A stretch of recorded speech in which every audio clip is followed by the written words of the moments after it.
Magandang araw mga kaibigan. Bigyan natin ngayon ng opinion, reaction itong post ng The Political Blogger. Isa sa mga paborito kong influencer sa social media dahil sa napakalalim na analysis niya sa nangyayari ngayon sa politika. Ito, meron siyang post, title niya, Useless. Yan po ang binitawang salita ni President Marcos sa pag-inspect niya sa Benguet. Useless. President Ferdinand R. Marcos Jr. can be compared to a 4-year-old child who finally figures out the answer to a simple arithmetical problem after a long struggle and hops, skips, and jumps in glee, in showing to everybody in the household how bright he is. He needs a lot of attention and praise for finding the right answer to a simple problem. In Benguet on Sunday, August 24, Marcos made a grand presentation, again before the TV cameras, about his discovery that a rock shed costing 260 million was wasted due to substandard construction. Useless, Marcos Jr. said, parang pera na itinapon lang sa ilog. Marcos Jr. struck the right chord when he exclaimed that the DPWH project was useless. The word now describes about most of what is 3-year-old administration has done in terms of governance and delivery of projects and services. Useless has become the trademark of the Marcos administration, and his wild goose chase in tracking down anomalous projects isn't going to help him get his government on the right track. It is useless. Without taking concrete action on the glaring evidence of the culpability of House Speaker Martin Romualdez and DPWH Secretary Manuel Bunuan, all this point-and-point PR stance of Marcos amounts to nothing but a lot of hot air. He is only reinforcing the public perception that he is weak, indecisive, and incompetent. That is the worst possible combination we can find in a leader. Weak, indecisive, and incompetent. Marcos Jr. is proving to the people that he is useless. Yan. Ganda ng picture niya. Pointing and nothing else. Grabe. Ito, magbasa tayo sa mga comments, ano? Ito, maganda. Norberto Tuason.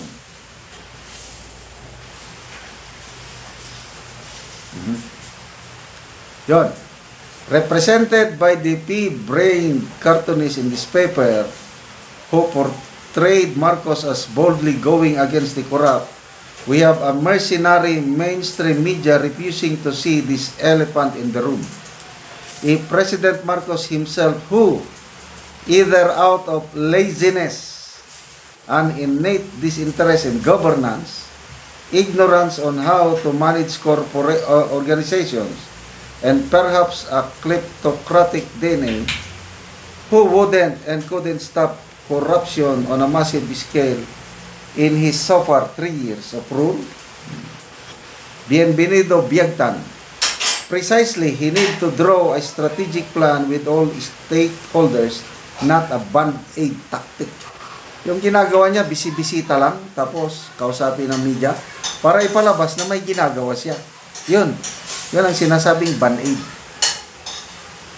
Kung totohanan sana sila, ayun, yung sinabi ni political blogger, habang nandyan si Speaker Martin Romualdez at Secretary Manuel Bunuan, walang mangyayari.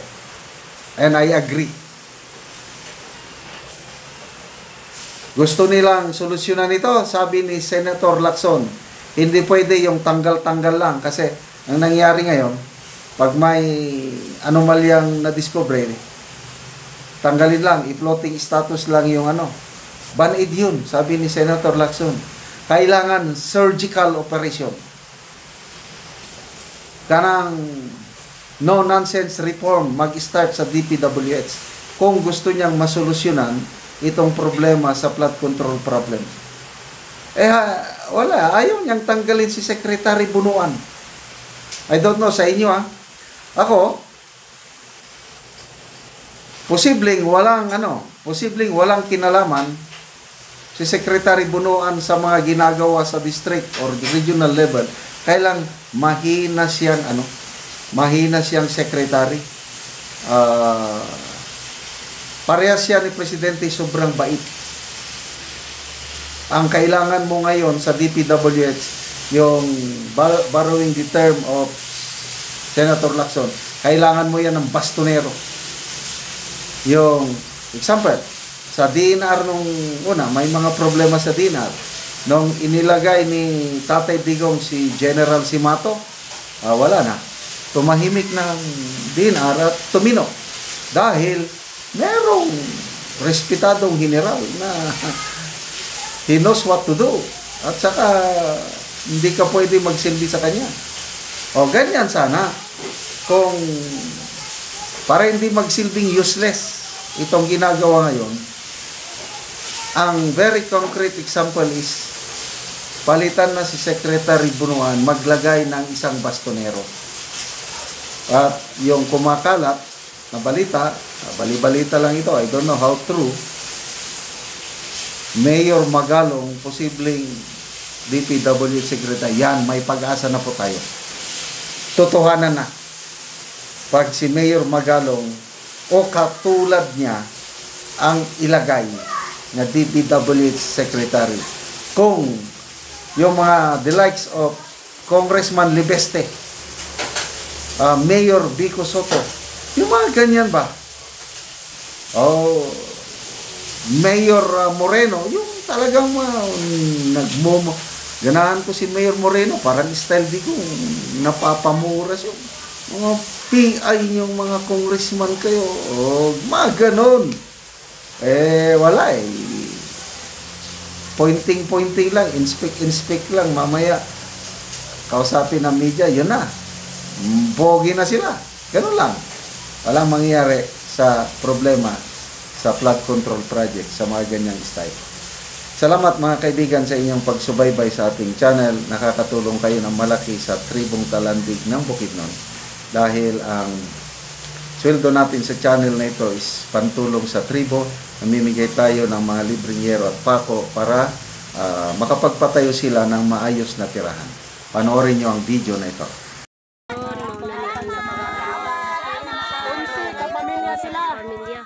Taga-Anoguero.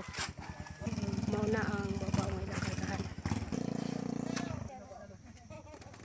Pag-charge ka. Magsabot na si Kuya. Mauna na lang sa ilang natuha. So, doon ka babaw ilang kargahan.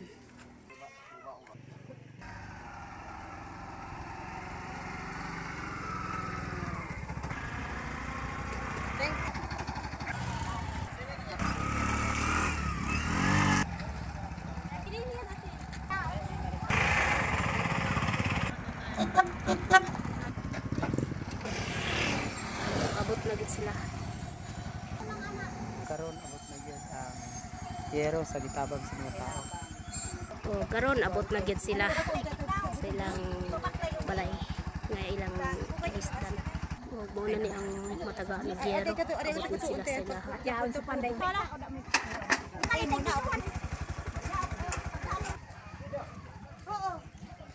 Karon mo na ni ang balay nga tupan ilang auntie ug angkol. So karon ang nataga-anoksin mag-atop na gyud si angkol.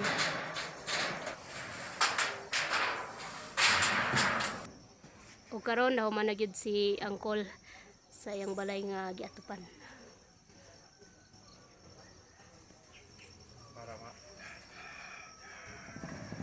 Gidok-dok ka diyan. Pulaan lang ba? Sige, dahil mo na. Huwag mo nilang gamit sa pagsalog kawayan. Ug karon kol unsay imong masulti nga natagaan na kagyero nga nakaatop na gyud ka human na gyud ang imong balay na atupan. Salamat ko sa Ginoo. Ug sa Natagan ko. oo natagaan ka og gyero. Salamat Ginoo sa imong gihatag nga Ginoo kayo kay natabang ko. Oo sige kol, salamat pod.